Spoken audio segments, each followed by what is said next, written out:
would like to get into King's College University in London. That's where it's located. And London, of course, is in England. The reason I would like to go there is because they have a good genetic engineering program. And I would like to lead the charge on that because, right now people think it's a little unethical to, modify humans.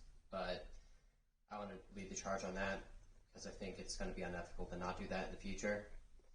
And yeah, that doesn't have anything to do with geography. So, so London, they like chicken for some reason.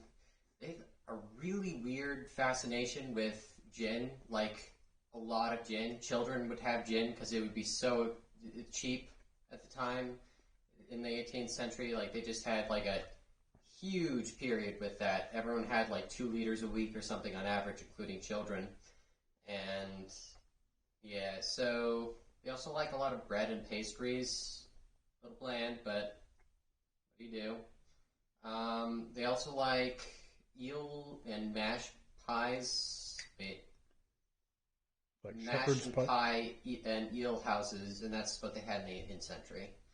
And they... Oh yeah, so the capital, it used to be a lot smaller.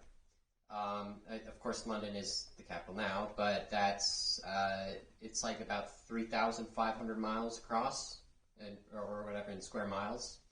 And before it used to be 1, and that's why they call it the original heart of London, the square mile. And, I've just paused that. No.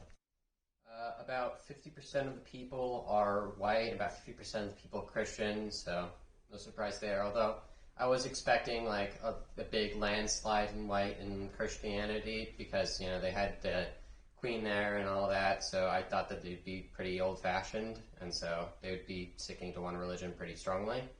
So I wasn't expecting much of that. I expected a little bit, but I was expecting like a 90% of both, and so that was a surprise.